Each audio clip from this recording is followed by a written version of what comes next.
I heard it's the big green button. Buenos dias.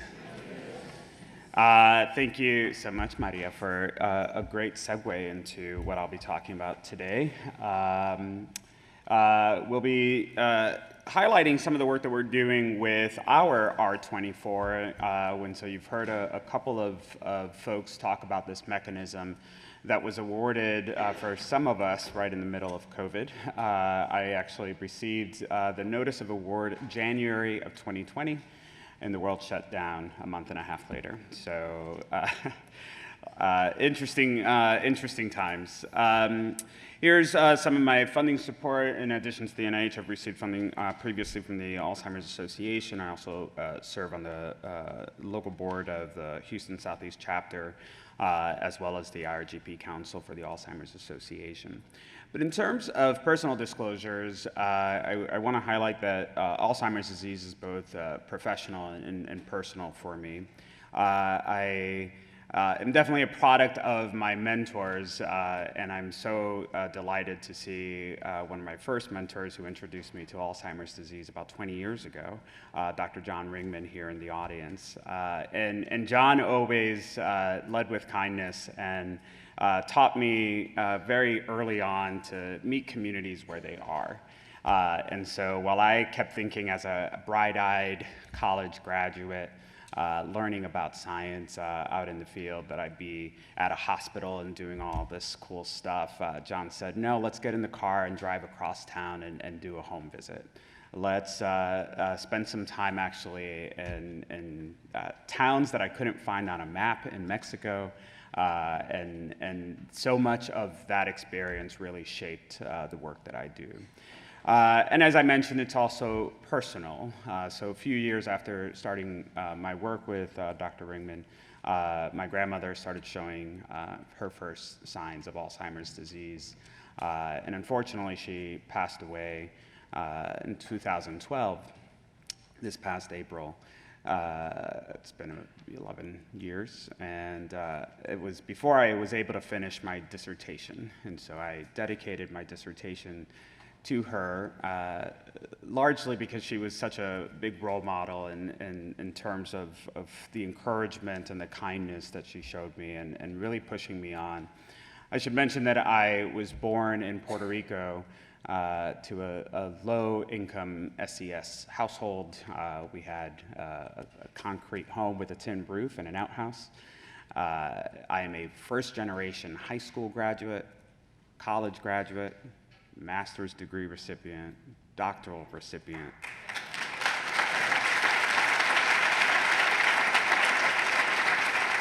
And as of September 1st, I was promoted to associate professor with tenure. Thank you. And I looked up some of the statistics on that, and unfortunately, Hispanic men comprise only about 3% of associate professors with tenure at degree-granting institutions. So a lot to celebrate. Around my grandmother's death, I learned that also her sister had died of Alzheimer's disease. Shortly after, her daughter, her eldest daughter, died of vascular dementia, and currently another one of her daughters is living with Alzheimer's disease. And so I say all of this because so much of what I have been doing for the last several years in my work really stems from these experiences that have helped shape the way that I see the world of brain health inequities and Alzheimer's disease. And so with that, I will begin my talk. So we are the NIH-funded ECHAR network, which includes institutions and community partners in 3 cities. We're in Houston, Texas, Denver, Colorado, and Las Vegas, Nevada. We're a multidisciplinary team with a shared vision of community-engaged and community-based solutions to recruitment disparities. We include expertise in clinical and cultural neuropsychology, public health, geropsychiatry, health communication, behavioral neurology, family medicine, and more. Our community partners include local chapters of the Alzheimer's Association in each region, as well as community-based organizations and agencies in each city. This work would not be possible, though, without our wonderful community members, which I'll be talking about more a little bit later. And so we focus on the engagement of Hispanic Latino communities. And in terms of ADRD in our communities, the numbers of older adult Hispanics and Latinos are growing, where, as was mentioned before, at about 50% greater risk of Alzheimer's disease. And it's expected that this would lead to a 9-fold increase by the year 2060. The literature suggests that we're more likely to develop symptoms earlier, as much as 7 years compared to non-Hispanic whites, but we're diagnosed later and are less likely to receive treatment. And there's some research that suggests we also live longer with the disease. And genetic factors don't really seem to explain a lot of this, as was mentioned before by Dr. Buchwald. ApoE4 status as well does not seem to afford the same increased risk in our communities as it does in non-Hispanic whites. And so this has been referred in some cases as the Hispanic or Latino paradox of Alzheimer's disease, and these have been known unknowns for quite some time. In the US, our communities comprise over 18% of the population. There are more Hispanic and Latin Americans in the US than there are Canadians in Canada or Spaniards in Spain. The top leading causes of death are listed here, with cancer, heart disease, accidents, cerebrovascular disease, and diabetes in the top 5, and Alzheimer's disease and related dementias in our 6th spot. When we look at the NIH's report, though, of enrolled participants, something stands out, at least to me, of enrolled samples in NIH-funded research. The proportion that it self-identifies as Hispanic or Latino never meets the national average for any of these conditions. And statistically, for research design, if a population has increased risk for the condition of study, it's recommended that you actually oversample for that population. And so, given the increased risk for Alzheimer's disease, we would expect a much higher number here. However, the median is only about 5% as of 2018 for comparison. Culturally, we do have a changing landscape here in the US, as many of you know. Recent trends suggest increases in several ethno-racial groups, including Hispanic and Latin Americans, Asian American, Native Hawaiian Pacific Islanders, but also in the rates of individuals who speak a language other than English. Literacy in all its forms has been identified throughout this conference as a barrier for participation, and something that is challenging, but something that I think can be addressed. We're also seeing declines in the rates of individuals living in poverty as well as those without a high school education. I had the honor of working on this publication with Dr. Arce Renteria, who I believe is here, and he and I are part of a very small cadre of Spanish-speaking neuropsychologists in the country. I live in Houston, where about 40% of the population identifies as Hispanic or Latin American, and yet there are only a small handful of us who are Spanish-speaking neuropsychologists. And so we've been working, looking at some of these data, and so in this particular paper, inspired by some of the work that Dr. Gleason has done, we compared the demographics of the folks within the NAC data set to a population-based sample. This paper just came out this year.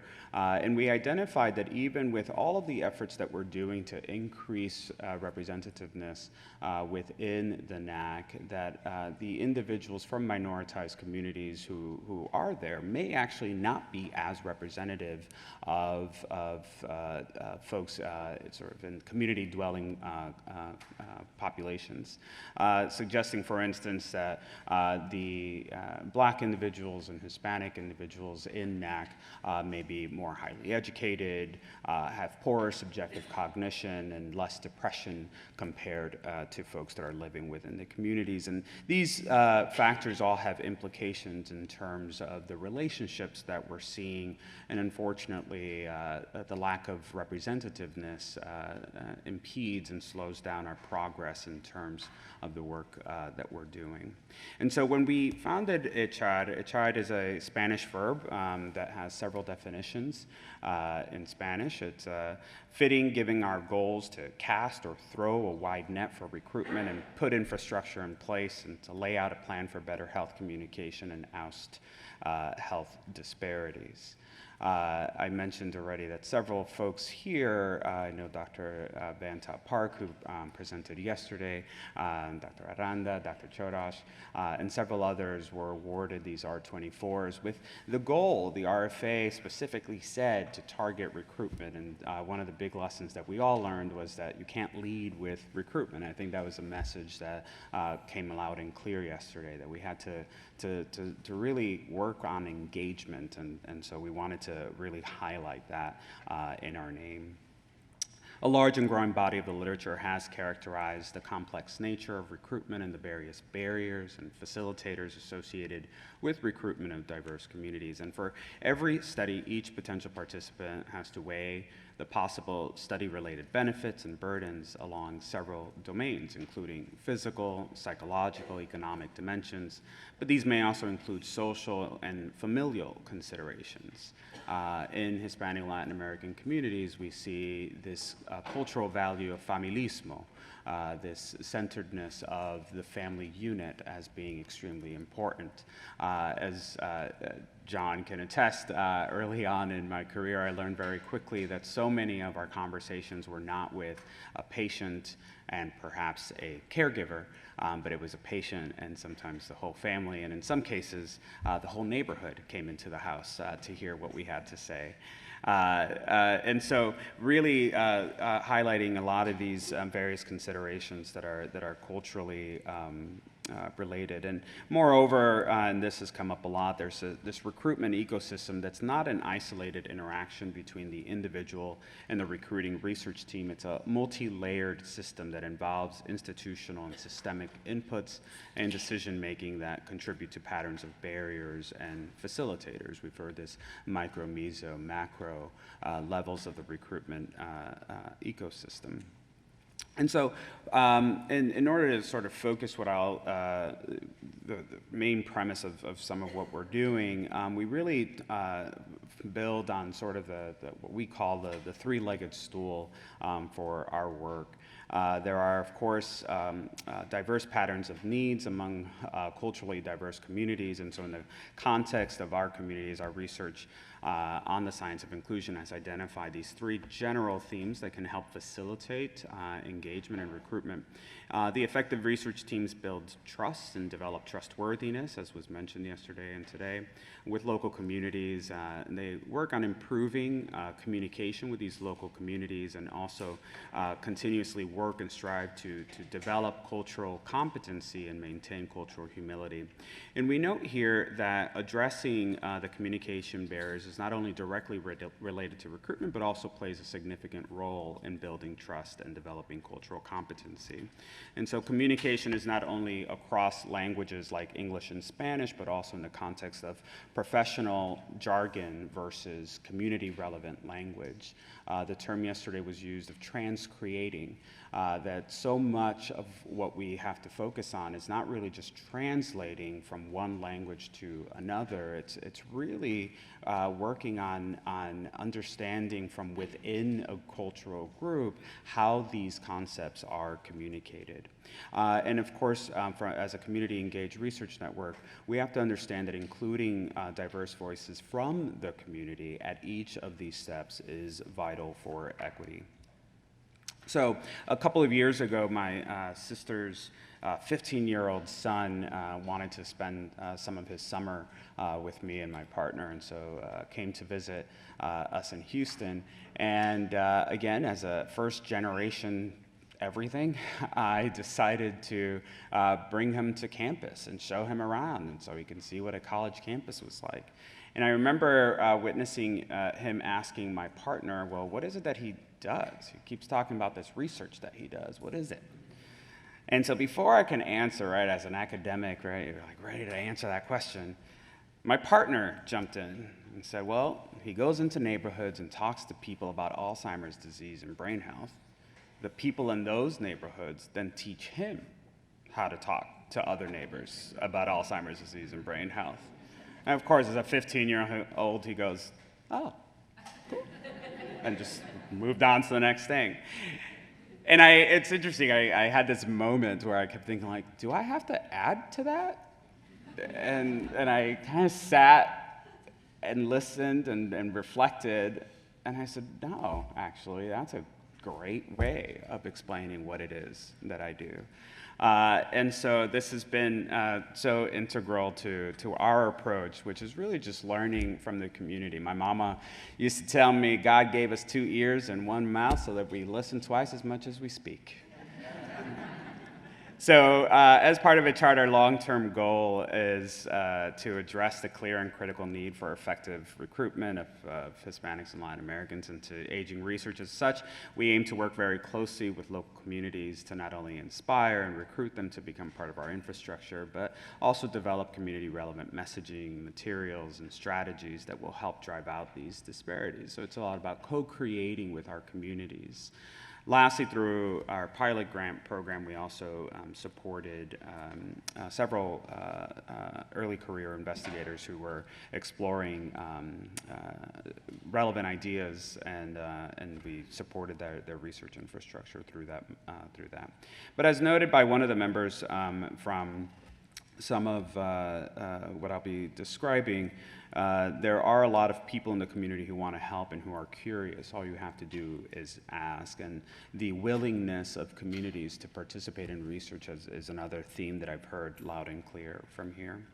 So in order to address some of the health literacy barriers between professional communities and sort of our community dwelling folks, colleagues at the University of Colorado and communities in rural Colorado co-developed this process to translate, what they call translate, but is really a transcreation of cultural adaptation to health communication from its jargon space into language that is community relevant for local communities. And since its inception, this process referred to as bootcamp translation has been used for numerous health conditions, including cardiovascular disease and stroke, diabetes, asthma, and colon cancer.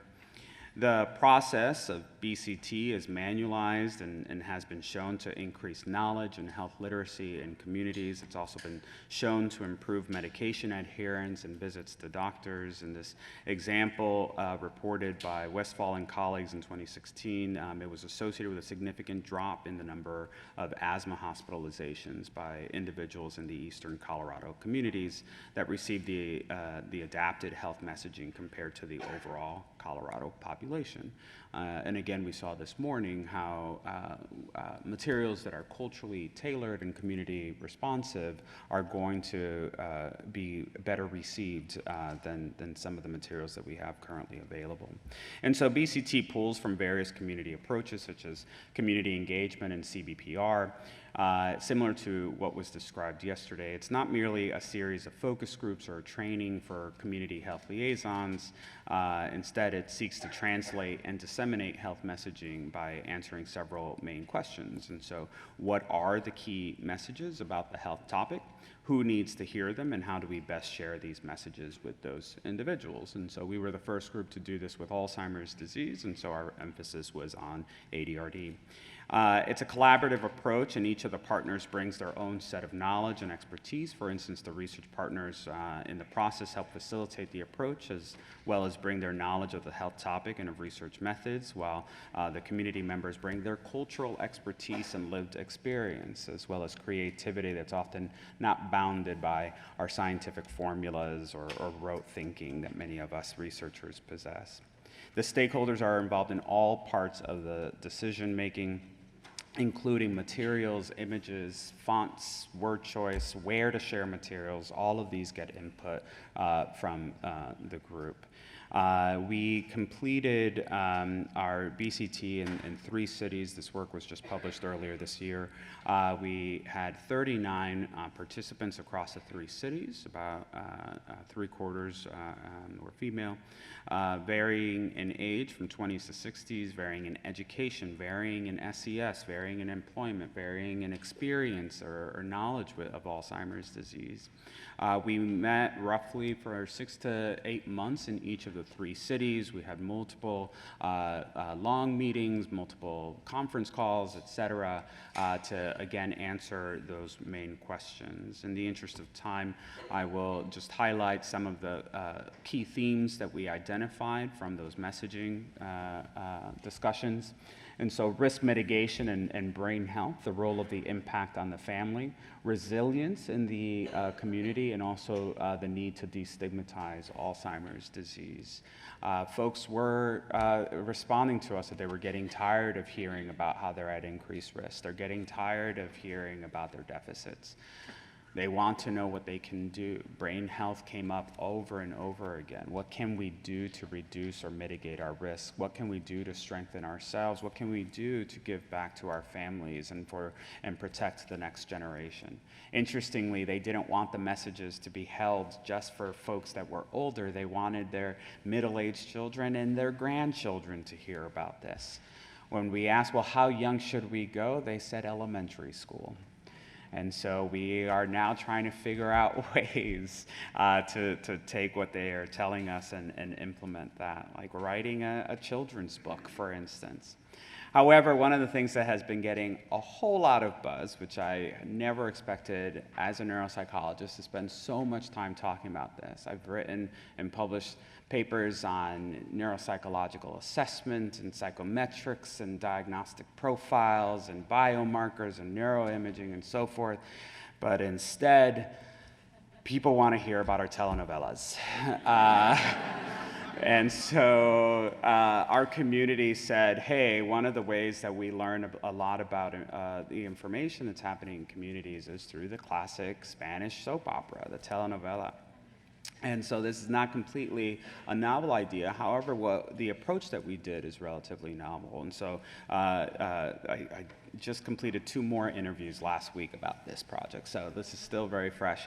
And so what we ended up doing is we had our communities give us the messages. And then we said, well, we don't want to write the telenovelas. We should have the community write the telenovelas. So we hosted a hackathon, a 1-day competition for local amateur screenwriters. We gave them the messages of the community members identified, and they spent 1 day, and in teams, they wrote scripts. And then those scripts were judged blindly by several judges with various expertises.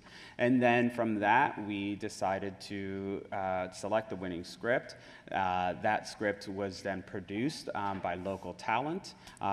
We had local actors and crew working on this, and we just finished editing the 5 brief episodes. They're all 4 to 5 minutes, can be shared on social media, can be put on an iPad and shown in a clinic, and so forth. And so one of the things we like to say is that these telenovelas were made by the community, with the community, and for the community.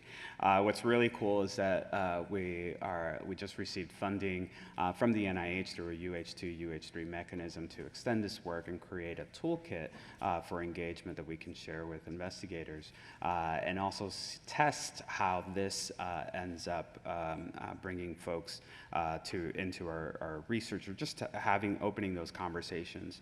Piloting on YouTube is showing that actually, because the main character in the telenovela is a patriarch with Alzheimer's disease, that a lot of men are actually watching our telenovelas. So we'll see how that goes. So in my last couple of slides, as I mentioned at the beginning, Dr. Ringman beautifully taught me that we need to meet communities where they are. And so our continued work, roughly 80% of all of the members that completed BCT in each of our 3 cities agreed to stay on as CAB members, our Community Action Board, because we like to emphasize that we are doing work rather than just advising. We want to get out into communities and continue doing this work. And so we've partnered with community health workers to provide services to folks. We have made agreements with 2 of the 4 precincts in Harris County with the commissioner's offices there. We're currently in talks with the 3rd. And these 3 precincts are home for over 2/3 of the Hispanic Latin American individuals that live in Harris County. We've had telenovela screenings at these events and had people there sign up for memory screenings. And so Casey Escamilla, our lab coordinator, actually has helped us carry out some of these memory screening events. And unfortunately, we couldn't get everybody in one day, but every single person agreed to stay in touch with us and join our registry. We are hosting a monthly Cafecito series, Cafecito por la Memoria, which is just a brain health educational series. We never talk about research. It's really about providing the information that our communities want to hear. And I heard yesterday, collaborating with speech and language pathology and communications disorders, we are in collaboration with our communications disorders department at our university, and we'll be rolling out, pun intended, our mobile health unit to carry out memory screenings and hearing screenings out in local communities, both in English and in Spanish. And so to provide a quick overview, we've completed BCT in our 3 cities. We also actually completed a similar procedure with young adults, again, trying to figure out how we can communicate this information to younger individuals. We've established our cabs in all 3 cities. We established that monthly learning series and a quarterly newsletter. We have been strengthening our existing community partnerships and establishing new ones with local agencies and community-based organizations. We've developed initial products based on community messaging, such as our telenovelas. We've also learned that many research teams seem not to know that engagement takes time. We've seen some differences between our 3 institutions and the infrastructure there. Someone mentioned yesterday in a talk that some of our institutions don't really value community engagement, and we're seeing this firsthand, unfortunately. They keep asking, well, where are the numbers, right? Where are the people that are recruited? And we've learned, as again reiterated here today, that we need to give first. There's a lack of resources that needs to be addressed. So, and I see it's my time because John is here. So let's beware of how we address these literacy matters. Those translation services don't always work out. But if you have local communities that speak Spanish, they can actually vet the translations for you. So with that, I thank you all and appreciate you. And feel free to reach out if you have questions. I don't think we have a Q&A panel for this session, so I'd love to hear more from y'all. Thank you.